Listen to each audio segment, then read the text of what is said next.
my name is Jessica Enix, and I'm with the ACIL staff. I would like to welcome you to today's ACIL webinar, Assessing Customer Satisfaction. Before we begin, I'd like to review a few points of protocol so that you can get the most out of your webinar experience. Remember, you are listening to the webinar via a conference service. If you are disconnected, repeat the steps that were given to you by the GoToMeeting email. In order to reduce background noise, please be aware that all participant lines are muted throughout the webinar until the end of the webinar, at which point we will open up the mics and you may ask questions. If you have any questions throughout the presentation, please enter them in the chat box to the right. The presenter will respond to questions as they become available. If your question is not answered during the course of the presentation, it will be answered during the Q&A section at the end of the webinar. The presenter contact information is available on the last slide of the presentation and was included in the PDF presentation that was sent to you by ACIL. Please note that today's program is also being recorded. Now it is my pleasure to introduce Marlene Moore from Advanced Systems. Marlene has managed and performed work for full-service sampling and testing laboratories. She majored in chemistry at Moravian College in Bethlehem, Pennsylvania, and has attended and provided a variety of management, business, and technical training courses. Current work includes performing assessments, evaluations, and providing training. Training includes quality management, training for organizational and project management relative to sampling, testing, and data collection activities of chemical and biological applications. Laboratory and sampling organizations from the private sector and government operations have benefited from the experiences and training presented during classroom discussions. Ladies and gentlemen, please welcome Marlene Moore. Hi everybody, it's Marlene, and I'm here to talk about measuring customer feedback. Something we all get from our clients in a lot of different ways. And I'm going to review some of the more formal and informal processes that are used for determining what our clients think about us and how we do things. As Jessica has indicated, I will be taking questions through chat, and then we'll open the mics, and then at the end we can go through any other questions you have if you don't feel like typing all the information in. When you do place the information in the chat, you'll notice it says you can either include to the entire audience, or if you want to just present it to me or to Jessica, you can. That's entirely up to you. The ones that are sent directly to me, I'll definitely try to respond to as I see them on my screen here. Well, we're going to talk about some of the reasons why we should and could and must essentially measure customer feedback. Also, some of the different ways to measure that, and then we're also going to take a look at some of the one of the mechanisms that can be used that ACIL has been presenting relating to some benchmarking opportunities. In a lot of cases, many of the customer surveys and surveys that you get even nowadays from many of the people you get work from, you'll see these surveys, and they are also trying to benchmark to see how they're doing in comparison to other organizations. And we'll talk a little bit about that comparison and how we can do that within the laboratory industry so that we can see how we compare for our overall services compared to the rest of the folks. This presentation is to last about an hour, depending on how many questions. It'll see how long it goes, but we will be taking questions during the last 10 to 15 minutes of our time slot here, so we have plenty of time for questions from everybody.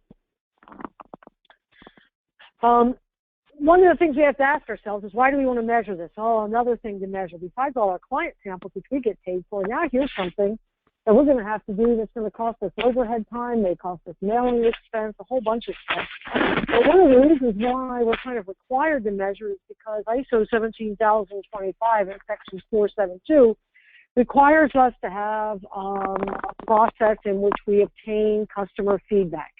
We want to be able to know what our customers think, both positive and negative. A lot of times we hear from our clients when they want to complain, but, you know, clients also can tell us what we're doing is pretty good, and those things that we shouldn't change in an organization, which we might not know about. So 17025, which is the International Standard for Competency of Laboratories, really requires us to take a look at that and make sure that we're getting some type of customer feedback and use that to improve our processes through our management review and through other aspects of our program. I'm also hearing somebody's microphone on, and I think we need to mute everybody, Jessica. I don't know if that's yours or not, but I'm definitely getting a lot of background noise. Everybody should be muted that has an audio pin in. Okay. All right. Like I said, I was just hearing some noise. Hopefully it's not me doing it. Anyway, yeah. I don't know, maybe you're not hearing it, maybe I'm just hearing it. I am hearing it, but I've got everyone muted. I myself am muted when I'm not speaking, so I'm not sure if anyone can mute their individual phones. I don't know if that would make a difference. Okay. Yeah, that's better. All right. Well, we'll go ahead and keep working along these lines, and hopefully it's not too much of a distraction. So our measurements, of course, that we make in our laboratory are used by our customers to make decisions on their part, but there are measures that we can do when we're looking at our customer satisfaction to help us tell how our customer service is going, how our calibration or testing services are working, whether they're giving the clients what they need, whether the information is being presented in such a way that they feel it's useful. And there's a lot of other things that these customer surveys or customer feedback type processes can do to help us in our management of our organization and ensure our clients stay with us and maintain our business entity, because we don't want to lose clients. We want to keep clients coming. We want them to talk positively about us, and we want to know what they're saying. And this is one of the ways that we can do that, and then also measure this as well.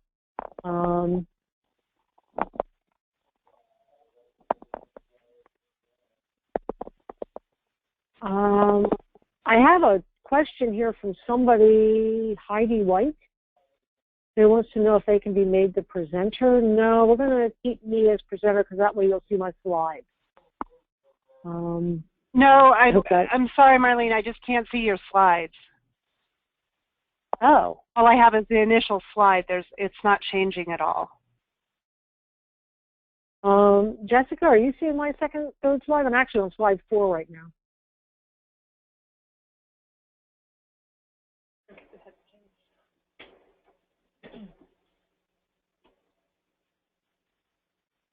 Jessica? I'm sorry, yes, can you hear me? I am not seeing it go to the 4th slide. Oh. I'm seeing your first slide. There we're on the 3rd. What about now? Looks like we're on slide 3. No, the slide changing isn't working.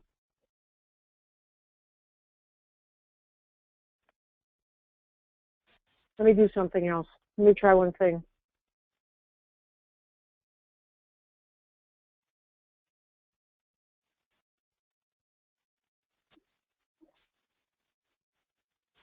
Now do you see it? We are on slide 4 now, yes. And now does it go to 5? Yes.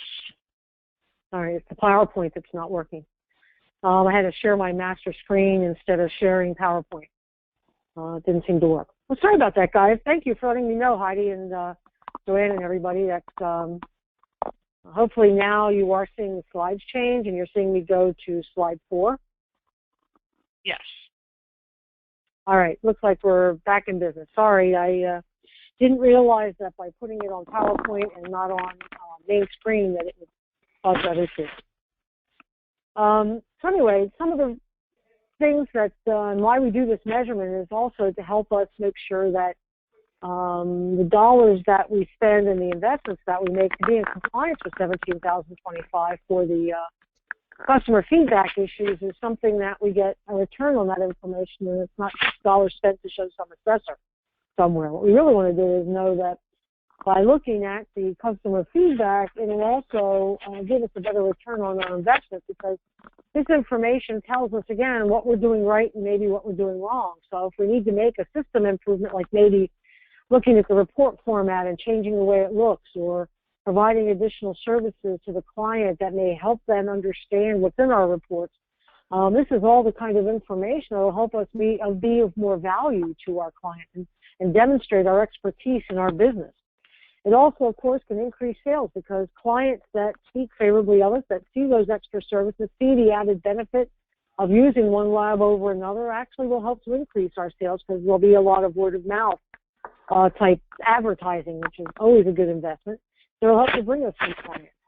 It also keeps our clients returning, which is always a good investment to not have to keep changing clients or renewing clients as we may have problems. The clients go out and try other people because they don't have a good benefit to the laboratory they're actually using. So getting these feedback pieces and helping us with that feedback really does help to enhance our services if we as management and or staff look at these numbers and look at the information and don't just, again, do something to do it for the auditor. And that's another thing that's always very important when we're looking at the requirements that we have to meet for not only ISO 17025 and other regulations, is making sure that we're doing stuff also as an advantage to us and helps to improve our bottom line. And, you know, the customer feedback mechanism is one of those that really can help us with our bottom line to ensure that we get those new clients and returning clients. A lot of different ways that laboratories and folks actually do measuring of customer satisfaction and customer service type things. Is a lot of them are informal. A lot of times we have salespeople or project managers or customer service folks who actually have discussion with clients, and they get feedback from the clients. How do you capture that? How are you measuring that? How are you monitoring that? How do you know what's being said? Another way that's somewhat informal, it's one of the newer ways now that we use in more modern times, is emails. A lot of our clients provide us feedback through email information. Some cases we still get phone calls or they still talk to us on the phone. But again, how do you capture that? How do you monitor it? How do you categorize it? How does that get discussed then during management review, and how is it summarized? Those informal means are, again, ways to measure, but sometimes can result in maybe information not being captured as formally to be able to be used when we come to our management reviews or internal audits, etc. A more formal mechanism that can be used is actually reviewing customer reports, getting a report to a client, and you're sitting there giving them the report. They actually tell you what they think, so you can have like a little questionnaire that you sit there and discuss it with the customers. You can meet with your customers and have a little survey questionnaire you have them fill out or you fill out for them in order to gather a more uniform way of what they're thinking and what they're seeing in your information that you're providing to them. And then, of course, one of the ways that a lot of laboratories do is they do formal surveys of their customers where they either send surveys out through SurveyMonkey or other types of paper copies or email type surveys.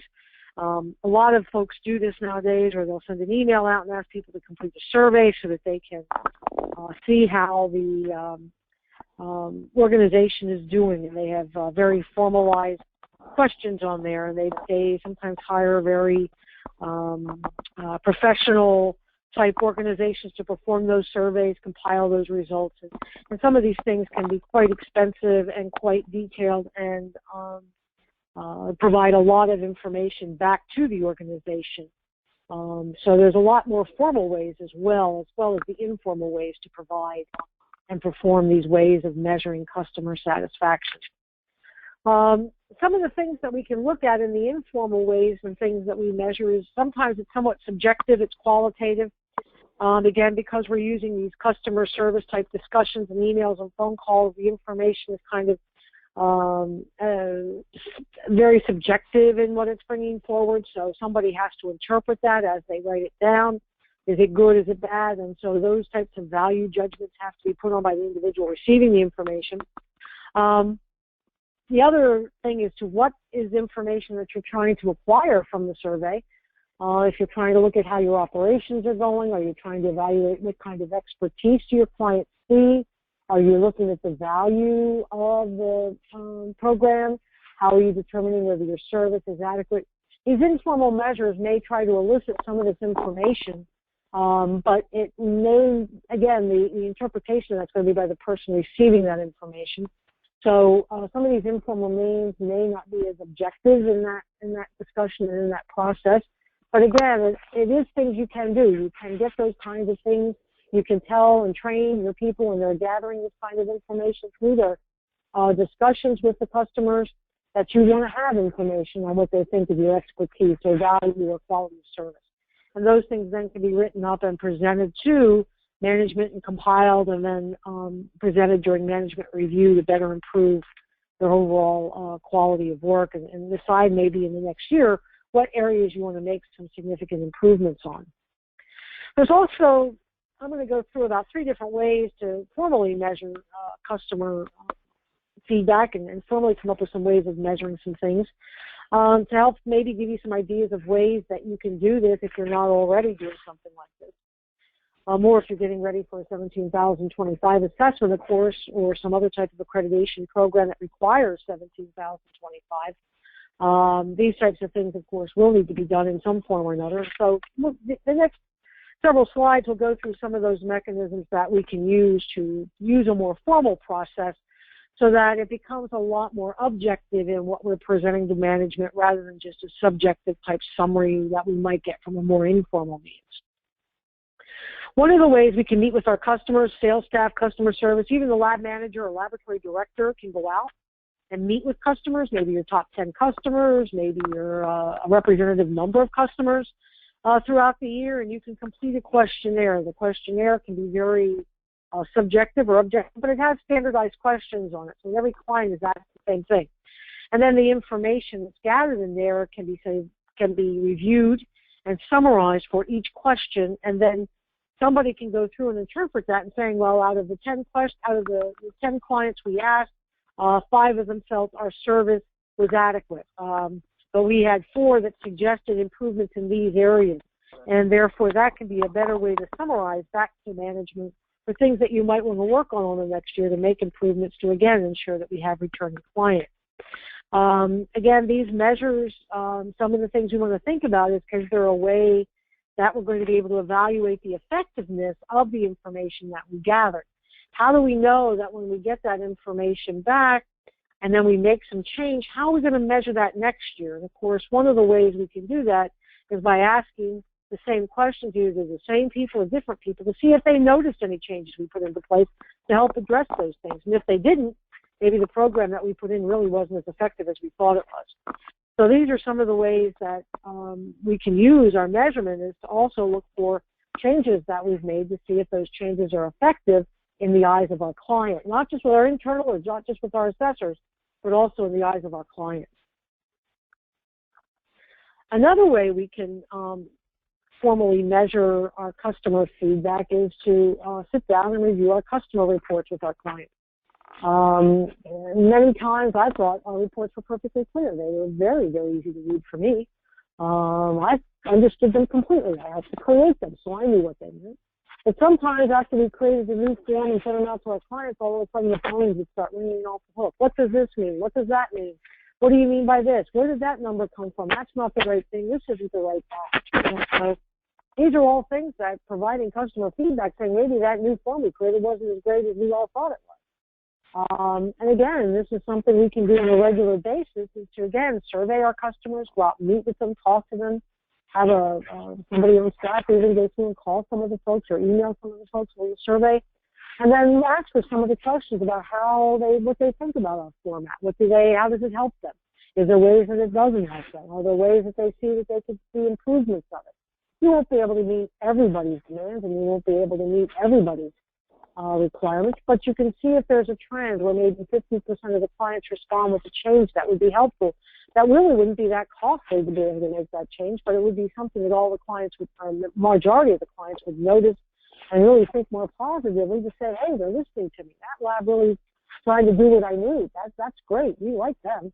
So that's some of the stuff that we're going to be getting when we actually sit down and review with them our reports to see if it really helps them with their needs, or do they have to keep calling up and asking for other things?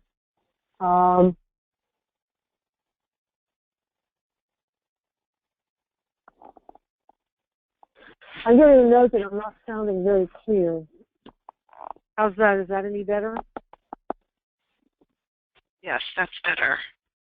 Yeah, I think what happened was I was moving around, and in the process, my mic moved under my chin. So I'm sorry about that. Thanks for letting me know.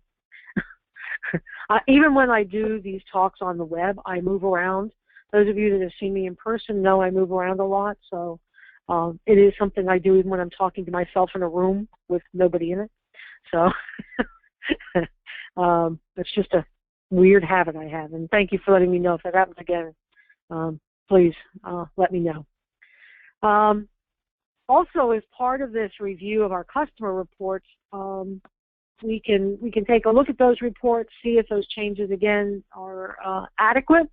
And again, by making these improvements in our reports to better let them know that we're listening and that we're trying to make reports that are user-friendly, and by measuring this, you can help to evaluate that repeat business. Another thing you could do is evaluate how many repeat clients do we have? How many times are we turning over clients? This is one of the other ways that we can measure whether our reports are adequate enough for our clients, or whether our clients are hearing and seeing the fact that we are trying to gain their satisfaction and retain them, and make sure that our customers will return by making these kinds of improvements. A third way that we can formally measure our customer satisfaction, again, this can be done with or without the customer name. Some customers don't want you to know that they're having a problem. They'd rather report anonymously. Therefore, some customer satisfaction surveys, when they're done, are more general, are very specific in the questions they ask, but one of the things they allow is for an optional inclusion of names. We have, I've seen many surveys where people who are having a rough time, don't feel they're being treated fairly, don't want to put their name on the survey, which, okay, then people, of course, the concern is, well, if they didn't put their name there, how am I going to fix it? Who do I know who it is? And if it's one person, then, okay, one out of, 50 or 100 or 1,000 clients, maybe they just have some very, very special needs that your systems just don't address. This can happen. In my lab, I used to have this, it was a weird thing. I don't know what it was, but I always had one client that no matter how hard I tried, I just couldn't satisfy. And they were always my client of the year. Sometimes it would last for several years. We kept trying. We would work with them. We'd try to fix them. But no matter what we did, something always went wrong. Things that were outside our control, we had no control over. But it can happen. And, those clients, if they're really getting dissatisfied, this is a way to maybe find out if you have one of those or two or three of those. Because if you have too many, then it's a real problem for your system, and you really need to rethink your systems and rework it out and come up with a better system to improve for your clients. But again, if you're having one or two outliers out of very many, then it's not maybe something you're going to be able to fix. But again, how do you know? So one of the things that a lot of people do is they do these customer satisfaction surveys, and they try to ask questions that are, some are subjective, some are qualitative, some are more quantitative, some are objective. And again, some are a mixture. Some use just one type, some use another. This is really a way to help strategize on what's going on with your customers, because some people like to fill out different types of surveys. So a lot of survey folks will put different types of questions in the survey to try to elicit more comments about the same thing. But again, these satisfaction surveys, again, either subjective or qualitative questions, or more objective or quantitative type questions can be done with the participants that you're sending these surveys out to. Some folks not only survey potential clients, they also survey their current clients or past clients to find out, maybe they'll come back. And sometimes going back into your past client listings and surveying them is a way to put your name in front of these people. It's a marketing opportunity. It's a way to say, hey, this lab is caring about us, even though we're not a customer of theirs anymore. They're still asking us for opinions or comments on ways that we can help them. Maybe we should try them. So again, this can be used as a way to to be looked at as a way to market and to keep your name in front of prospective folks and potential customers. There's also, in doing some of these, there's a lot of different ways you can do these surveys when you get into more objective type or qualitative type surveys. You can do them in person. Again, that's one of the ways we do, and a number of informal processes we do it in person. And some folks will actually send a manager, technical director, president of the company I've even known has gone out and gathered information to complete on these surveys. Email, of course, is another means, or other electronic means such as SurveyMonkey or other database type systems. And of course, the old-fashioned way, the U.S. mail, is still a great way to gather information and obtain customer satisfaction information. Some surveys are very simple, some are very complex. There's a lot of different strategies on this. Some laboratories do very, very multi-page questionnaires back to their clients. They may do it every year. They might do it once every 5 years to get their more detailed information on how they're doing. Usually the longer or the more complex the survey, the less likely people are to return them. But the more simple the survey and the quicker things can be done by folks, the more likely they are to be returned. Usually in most surveys, you'll get a return rate of about 10%. If you're lucky, that's usually pretty much the rule of thumb. A lot of folks give incentives in these surveys to try to get folks to return them, and they'll give away iPods or iPads or other sorts of thumb drives, whatever, just to try to get people to return them so that they get this information. So that's another thing that you always want to be taking a look at is how to get these surveys back. In the customer satisfaction survey, these qualitative and more quantitative type surveys, again, improvements can be more structured and identified. Usually there are some type of formal bar charts or numeric type processes put to these types of things to provide management with some of the measures that are needed to evaluate not only how things are going, but also whether the improvements made within the last year or two are demonstrated effective by the clients. A lot of this is done quantitatively. For instance, if you measure overall customer satisfaction and you just ask one question, you might want to compare it this year compared to last year. Again, based on the number of respondents, you can do a percentage that way. You can actually quantitate whether you are seeing improvements, especially if you've made a big investment on maybe making an improvement to a system and you're trying to find out, did it really work? Did it help us in any way to retain clients? Again, customer information that's more qualitative in nature might need a little bit more subjectivity to it. So again, these may have to be just a listing of items that are summarized for management to take a look at to maybe put a direction in place for future system improvements. But quantitative mechanisms are typically done a lot more, especially medium to large laboratories, because it provides more of a picture of a trend of what's happening by using some type of control chart or trend chart to be able to see how you're doing and seeing how these things work for you. So again, these are different ways to measure. These are all different techniques that can be used for measuring your customer satisfaction. A lot of people use one or more combinations of these throughout the year.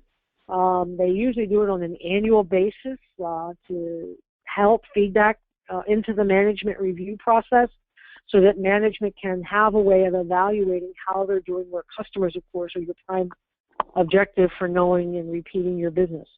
And those of you that may not be with a commercial lab or it might be with more of a municipal or a private lab that just has internal customers, this is true too. If you're just doing work for your own organization, these customers are the same. You need to survey them. You need to find out what they're thinking. Again, a lot of times this is done on a more informal basis when it's internal.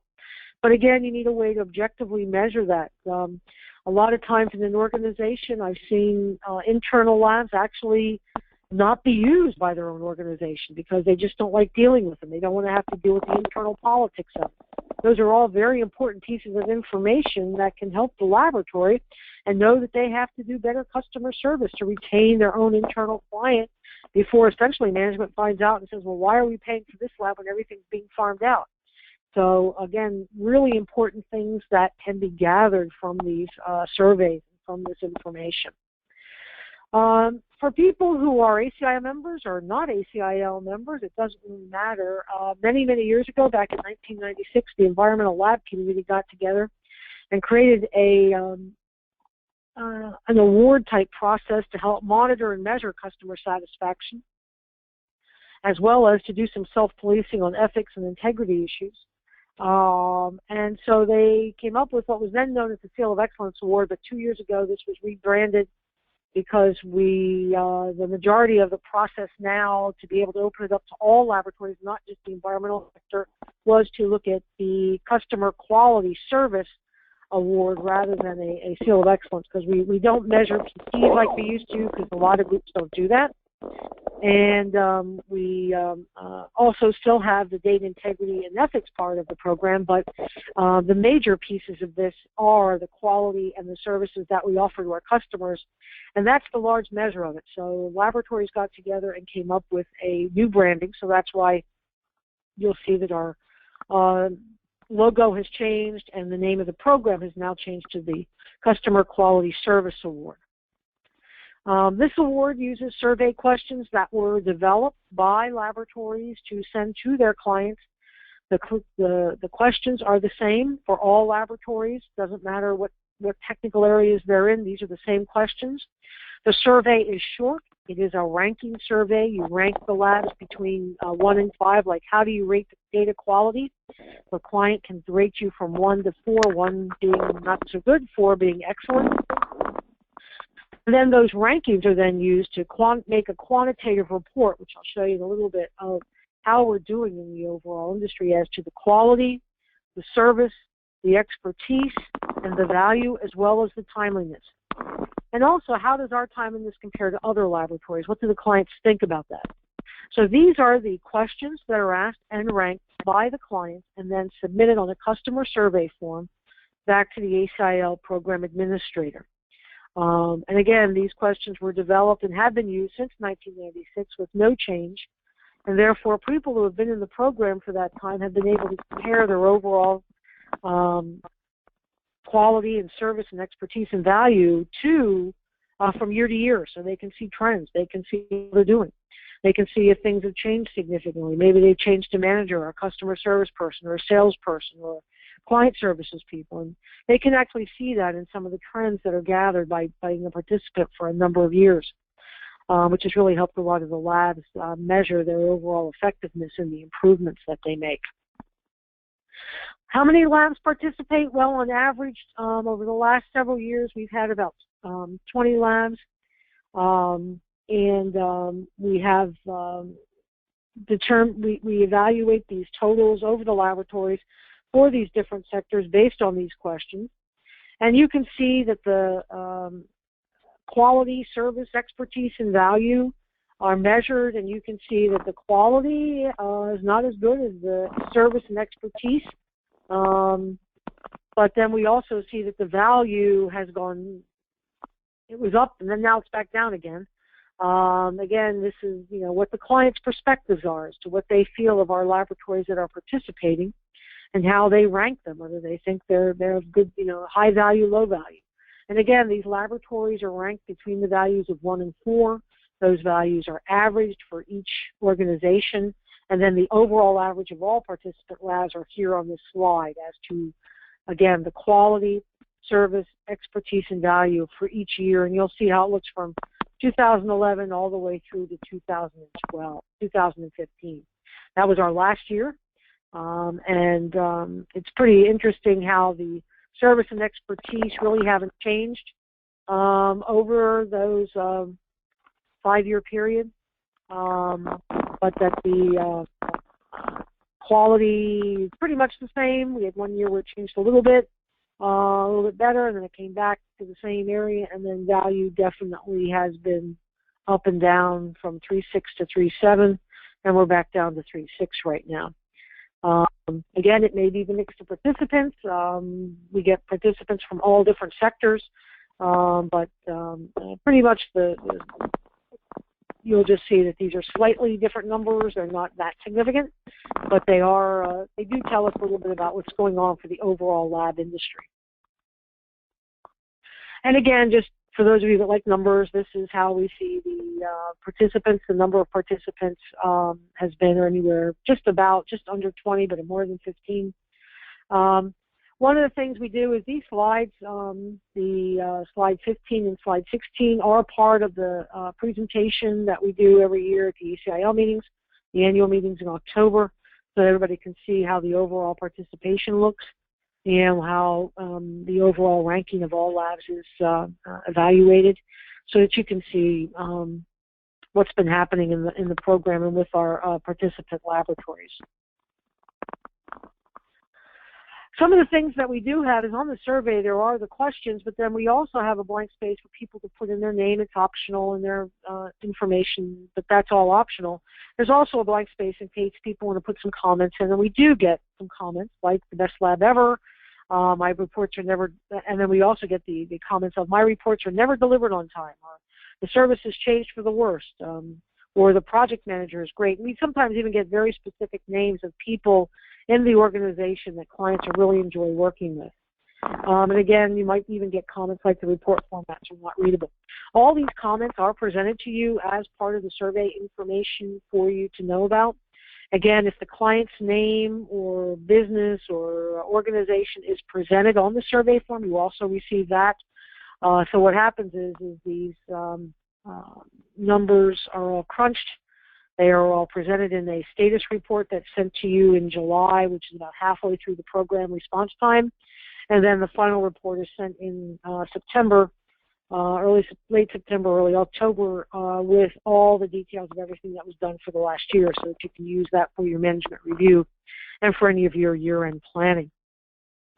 Again, what your lab does with this information is extremely important. It's to be used in the management review or maybe in an internal audit, especially if there's a lot of problems with report delivery or on-time delivery or sample receiving or not, communications not being there. We sometimes get comments that the samples aren't being picked up, or, sample responsiveness for collecting samples or delivering bottles and that type of stuff are not there. These are all pieces of information that maybe an internal audit needs further review by the laboratory to help you make those improvements. We've been making some changes to the ACIL program over the years. It's morphing and evolving. These changes are based on customer feedback. Yes, we use customer feedback too, and we use that to improve and strengthen the program. One of the things that we do is we require that laboratories that participate in this benchmarking process must all be accredited, either by a ILAC or NACLA or nationally recognized program or other type of federally recognized accreditation program with a strength in 17,025. And that's one of the submittals that laboratories have to submit is their evidence of accreditation. They also get survey cards that are to be sent to their top 20 clients, or their top 40 clients, I'm sorry, and then they have to return about 20. And as you'll see, we do get a better than 50% return rate. Now, people say, well, why don't you go electronic? Why are you mailing these things? Because we are using U.S. mail. Initially, when this program started, that's all there was, but we had not evolved into an electronic means for a couple of reasons. One is for confidentiality. And another is we're getting a good return rate with paper. And one of the reasons why we think that is the case is that because these cards are very simple to fill out, the cards are mailed to the participant, to the laboratory. The laboratory takes those cards, and some people put them in with their report. They put postage on them, and all the client has to do is drop them in the mail. Some people take them and deliver them. Some people mail out a special letter with to their clients to have them fill out these cards. Now, some labs have a lot more than 40 cards that they mail out. Some have a very large return rate. Some want to have, I have some labs who have a significant number of clients, so they want to survey a lot more than 40. So we do that. We send them more cards when requested, and then they send out those cards in order to get, return rate that they feel is sufficient to be able to evaluate their lab's performance with their clients. So again, we hope to get at least 20 cards back. We do get some that are fewer than that. When that happens, we will work with the lab to be able to get at least 15 back. Normally we don't get less than that, so that all are being compared on a pretty well equal number of at least 15 or more. And again, we also ask that the laboratory has to sign a data integrity statement to say that it has a data integrity program. Of course, all ACIL members have to sign an ethics statement, but this data integrity statement is a little bit more than that, to say you do have an integrity program, you do have procedures and stuff to deal with any integrity issues that should occur. So that's something we do ask for to help promote the fact that we're dealing with laboratories who have a comparable integrity process. Again, the survey are single questions with ranking, and then the single lab scores are going to be compared to a group. Now, that's something new this year. What we're going to do this year is produce a separate report along with our benchmarking report, which will provide a ranking of all the labs. We're not going to give names. We're not going to give numbers of the labs. We're just going to list ranking, 1, 2, 3, 4, 5, as far as the overall scores for each of the categories, so that you can get your score and compare your score with the other labs that are participating to see where you fell in with the ranking. And so we're hoping this is something, we've had a request for that by a potential participant, so we've added this to our listings in order for them to maybe benchmark better how they compare and how they're doing compared to the overall lab community. So that's something that's kind of unique to the ACIL program this year that we're going to attempt and try. Just to give you an idea of what the benchmarking report looks like, this is the report that we've been issuing. This is one example in 2015. Again, we're going to add another part of this report as to the ranking process. But for benchmarking purposes, you can see you will have a laboratory ID number that's assigned to you. Each lab has an ID number. You then find out what your average is, and you can look at that. You can look at the average here and see what your average is, and then you can see for all participants that were in and submitted surveys and stuff, you can see how you did, and you can see if you're better or worse than the average. And you can see what your lowest score was here, and what the maximum score was. Now, this is from your clients, and these are, you can see that from all participants, we had one client from somebody who actually had a ranking of 1 under timeliness. But then we had a maximum of 4, and of course our numbers are 1 to 4. As compared, you can see what your comparison is, and then we do a difference here. Again, positive is better in this last column. And the more positive you are, the better you are compared to other labs, at least from your client's perspective, as to what they think. You again get an overall quality, service, and expertise. Same thing. You get to find out with all participants, and then whether you rank above average or below average based on these scores, along with your overall customer satisfaction, which is a total of all of these. The total customer satisfaction is the sum of all the various values, and then as compared to the all participant values, so it's the average of everything. So again, this is a form that each participant laboratory gets. You can compare this year to year. If you're a network lab and you have many different facilities, you can apply for each facility. And we've had network labs that have asked a report, which we've been able to generate in Excel format, so that all their labs are on that report, and then they can use that as part of their performance ranking within their own laboratory to see how well their own laboratories rank within their networks. So again, if you have multiple labs, more than 3 or more, then you can do this as well, and we're happy to provide you with that Excel spreadsheet. So again, this is all stuff that's done in the benchmarking report, and again, you can compare yourself now to your peers. It's not just a survey on how you did with your clients, it's also a survey on how you did with your clients and how you compare to other laboratories that are also participating in this program. So again, I showed you on the chart what some of the survey averages were. This is the averages for 2015. The overall rating of the quality of the service, the customer service, the expertise, and then of course the overall value. This is the total overall averages for each of the questions as they're asked on the survey, and then what the average was for each year, for this past year. Again, we take all the values and we average those to come up with overall average satisfaction. You'll see that that's 3.7 out of 4. You'll notice that out of the participants that we had an average number of surveys per participant of 27. So out of 40 surveys that we send along, again, some do receive more. We do get back more from some clients than others, but on the average, they all turned out to be about 27.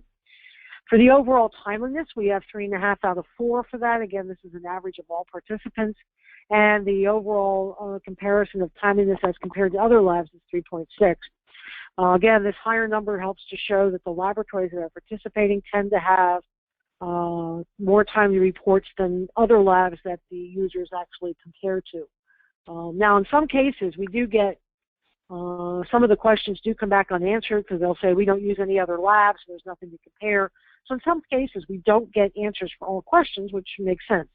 I've also had some questions like for the value where there was no answer because they don't know what the cost is, so they have no way to evaluate the value. So not every question is always answered by every client, but it's really interesting as to how honest and how straightforward a lot of these surveys actually are representing what's going on in the laboratories. Again, how do you use this? Well, we really encourage people to use this by using it as part of their management review, taking these statistics and showing them to management and then evaluating how you're doing. Also, we think that if you do this year to year, you can actually benchmark these from each year and use this as a trend during your management review to show how you're doing and chart it. And again, chart yours and the other labs so you can see if other labs are going up and you're not, or vice versa. Make improvements based on the qualitative statements that are being made. Measure the progress throughout the years and at every year to see how you're doing so that management can make the necessary adjustments in resources or expertise or whatever they need to be able to make the improvements for your particular laboratory. Also, as a result of this program, one of the other things that is we do place on the ACIL website as well as send out to various publications and to the laboratories a press release that shows that what laboratories receive the ACIL Customer Service Award so that your clients are aware of those laboratories that are going the extra mile to survey their customers and do benchmarking of their clients and lets the clients know that they're interested in quality and service. So this is a way, again, to advertise and let your clients be aware of these things to show that you're putting some effort into it and it's being done by an independent group, that you're not just looking at it yourself, but you're having a third party actually compile the information for you and present this information to you to make the information known to everybody. This press release is sent out with the information you receive, and again, you'll also be able to review this on the ACIL website. Another thing we do out of the survey is we take a look at overall satisfaction and timeliness for all the folks that have participated, and we rank them, and the top 5th of the people participating are then receive a special award for the top overall, or the special recognition for being the highest ranking in the overall customer survey. These are in alphabetical order. These are not number 1, 2, and 3. These are ranked. Again, we had 17 participants in 2015, so the top 5, the top 5th was 3. This number, we may have 3, we may have 5. We've had as many as 5 in these categories, depending on the number of participants. And you can see we do advertise that on the ACIL website as part of this press release. These folks are welcome to make statements about that in their advertising. We also provide the ACIL Customer Service logo, award logo, that they can use in their advertising on their certificates and their brochures, booths, wherever, so that you can advertise the fact that you are interested in customers and that you do survey your customers and listen to what they're saying. So, and that you compare yourselves to your other customers.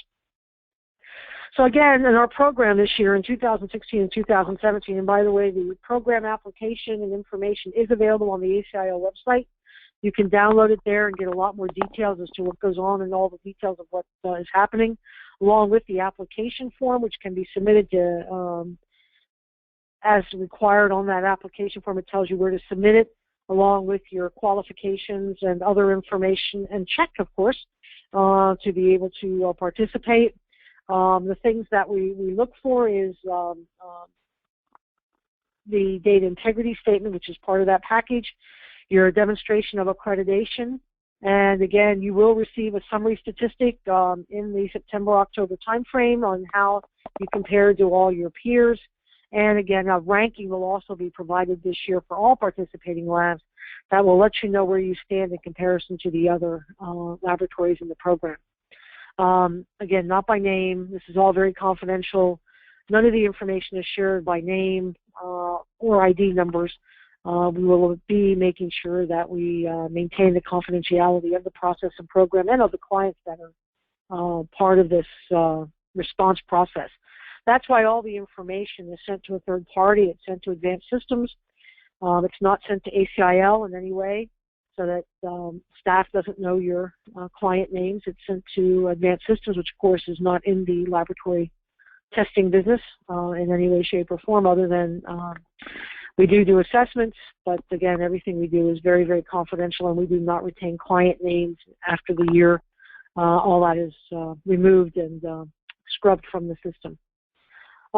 So with that, I'm going to open up to any questions that you might have to this program, or to ways of measuring customer satisfactions, or things you might do to everybody. I don't know who else registered, but we can now hear everybody on the phone. So if you're talking in the background.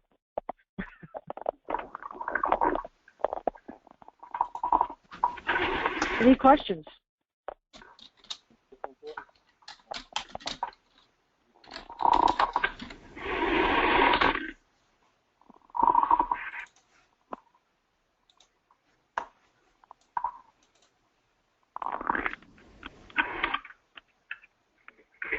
Well, I guess that was perfectly clear. We have no questions.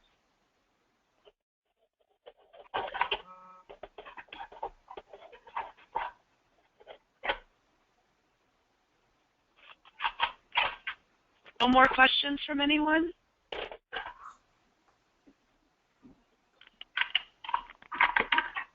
Okay, well, thank you, folks. Thank you, Marlene. And again, if you guys have questions afterwards, you have my email there. You're welcome to email me, and I'll be glad to answer questions relating to this program or relating to any ways of measuring customer satisfaction.